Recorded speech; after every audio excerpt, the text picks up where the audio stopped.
अपनी gardening journey में first time मैंने ऑनलाइन प्लांट मंगाए हैं। ये एडेनियम के प्लांट हैं, तो चलिए पहले इनकी अनबॉक्सिंग करते हैं, साथ ही आपके साथ इसकी रीपॉटिंग और पूरी अपडेट भी शेयर करूँगी, रिपोर्टिंग के बाद का रिज़ल्ट क्या रहा। तो यहाँ से फटाफट से पैकेट से इनको निकाल देते हैं। इसको मैंने इसलिए मंगाया है कि लोकल नर्सरी में ये सारे कलर नहीं मिलते हैं, जैसा कि इसमें दिखाया गया था।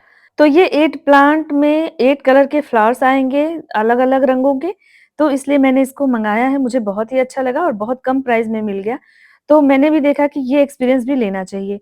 तो इस प्लांट को मैंने मँगा लिया है और अब चलिए इसकी हम रिपोर्टिंग करते हैं। रिपोर्टिंग के लिए मैंने ये जितने भी आप यहाँ पे देख रहे हैं, ये मिट्टी के गमले या इनको टेराकोटा पॉट भी कहते हैं। तो पहले ही मैंने एडेनियम के लिए इसको सॉइल बना कर के रखा हुआ था, क्योंकि मैंने बीजों से बहुत सारे एडेनियम ग्रो किए हुए थे। तो मेरा मन था कि मैं इनको इन मिट्टी के गमलों में ही रखूँगी, क्योंकि एडेनियम मिट्टी के गमलों में बहुत अच्छे से चलते हैं। ये पानी को बहुत ज़्यादा एब्ज़ॉर्ब कर लेते हैं, जिसकी वजह से एडेनियम में ओवर वाटरिंग होने का डर नहीं होता है। तो कभी भी अगर एडेनियम प्लांट को लगाया जाए ना, तो उनके लिए टेराकोटा पॉट ही बेस्ट होते हैं। वैसे मैं फाइबर पॉट पसंद करती हूँ गार्डनिंग में, लेकिन कुछ पौधे हैं जिनके लिए ये पॉट यूज़ करना बहुत सही होता है। तो यहाँ पे मैंने उसी हिसाब से सॉइल मिक्स बनाया है, जो रेशियो मैंने रखा है सॉइल मिक्स का, वो भी आप लोग जान लीजिए।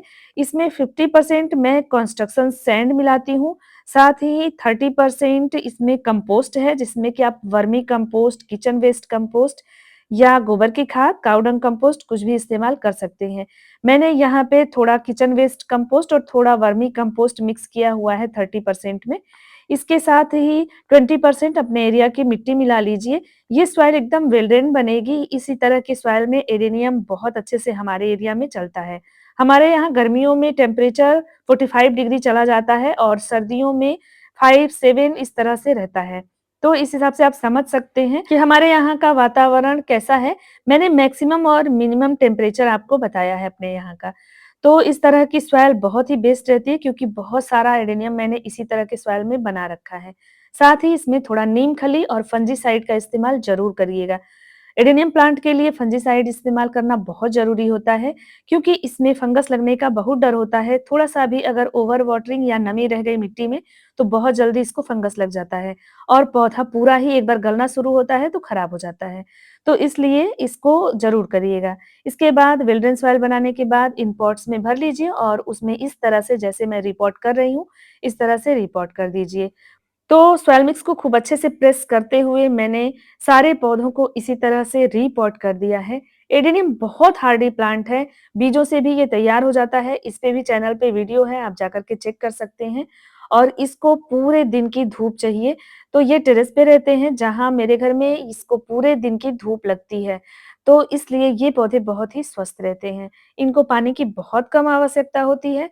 इसके अलावा भी बहुत सारे वीडियो हैं मेरे चैनल पे एडेनियम से रिलेटेड, तो आप जाकर के वहाँ देख सकते हैं। सीड से इसको कैसे ग्रो करते हैं, उस पे पूरी डिटेल वीडियो है, साथ ही उसकी रिपोर्टिंग कैसे करते हैं, इस पे भी डिटेल वीडियो है, जाकर के आप चेक करिएगा। अगर एडेनियम प्लांट में ओवर वाटरिंग नहीं होती है, नमी का ध्यान रखा जाए इसमें, तो इसमें ये पौधा कभी भी खराब नहीं होता है, कभी मरता नहीं है, ये ऐसा हार्डी प्लांट होता है। इसके फूल बहुत ही सुंदर होते हैं, फूलों का साइज़ भी बहुत अच्छा होता है, बड़ा-बड़ा फूल आता है। तो इस तरह से फूलों के लिए भी, साथ ही इस पौधे को इसकी कोडेक्स की वजह से पसंद किया जाता है। जब हम पौधे को रीपॉट करते हैं, तो 15 दिन तक कम से कम हमें इसको सेमी शेड में रखना है। सुबह-शाम की थोड़ी धूप इस पे आती रहे, तो कोई दिक्कत नहीं है। सबसे बड़ा प्रॉब्लम होता है कि रीपॉट करने के बाद एडेनियम को पानी दें या नहीं दें, तो रीपॉट करके आप एक बार पानी दे दीजिए अच्छे से, इसके बाद इसको पानी मत दीजिए कम से कम 15 दिनों तक। 15 दिन में एक ही बार वाटरिंग में ये पौधा ग्रो हो जाएगा और अच्छे से चल जाएगा। तब इसके बाद जब इसकी मिट्टी पूरी तरह से सूख जाए, तब हमको इसको पानी देना है। तो 15 दिन तक सेमी शेड में रखेंगे और चलिए अपडेट आपको दिखाती हूँ। ये 15 दिनों के बाद का अपडेट है। पौधा मेरा सर्वाइव कर गया है, 8 प्लांट मेरे चल गए हैं, एक भी खराब नहीं हुआ है, तो इसका मतलब कि सॉइल मिक्स और रीपॉटिंग का तरीका सही था, जिसका रिजल्ट आपके सामने है। सभी प्लांट को मैं अभी दिखाती हूँ और सब में नई-नई लीव्स भी आ गई हैं। जब पौधा 15 दिनों के बाद ग्रो हो गया था, तो मैंने इसको फुल सनलाइट में रख दिया है, जहाँ मैंने अपना सारा एडेनियम का कलेक्शन रखा हुआ है वहाँ पे इसको भी मैंने एडजस्ट कर दिया है। इस तरह से मेरे सारे एडेनियम के प्लांट एक ही जगह पे रहते हैं, जिससे उनकी केयर आसान होती है। हमेशा इस बात का ध्यान रखें कि एक तरह के पौधों को एक ही जगह पे रखिए, जिससे कि उनको केयर करने में आसानी रहती है। कोई भी पौधा खराब होने के चांस बहुत ही कम होते हैं। अब इस पौधे को हम सर्दियों में कोई कंपोस्ट नहीं देंगे। फ्लावरिंग के लिए आप इसमें मस्टर्ड केक का लिक्विड फर्टिलाइज़र भी इस्तेमाल कर सकते हैं।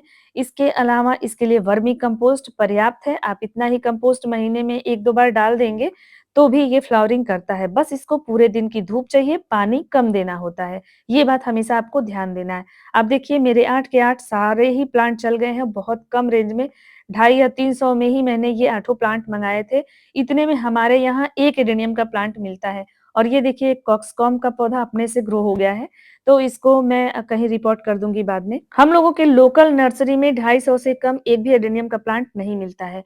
मुझे इतने पैसे में 8 प्लांट मिले हैं और सारे के सारे ग्रो हो गए हैं। बस जो कलर दिखाया गया है वो कलर भी आ जाए, क्योंकि इनके फ्लावर्स जो हैं वो 8 कलर में आएँगे, सभी पौधे में अलग-अलग कलर आएँगे। अगर सच में सभी में 8 कलर आ गए तो ये शॉपिंग 100% सक्सेसफुल होगी। फिलहाल प्लांट तो चल गए हैं। इन प्लांट्स के अलावा मेरे पास सीड से ग्रो किए हुए ढेर सारे प्लांट हैं, 35 से 40 एडेनियम प्लांट हैं, लेकिन सब में पिंक कलर आता है या व्हाइट पिंक के वेरिएशन में भी एक कलर है। तो इस तरह से ढेर सारे पौधे हैं, ये 8 कलर मैंने ऐड किए हैं। जब फ्लावरिंग होगी तो आपके साथ शेयर करेंगे।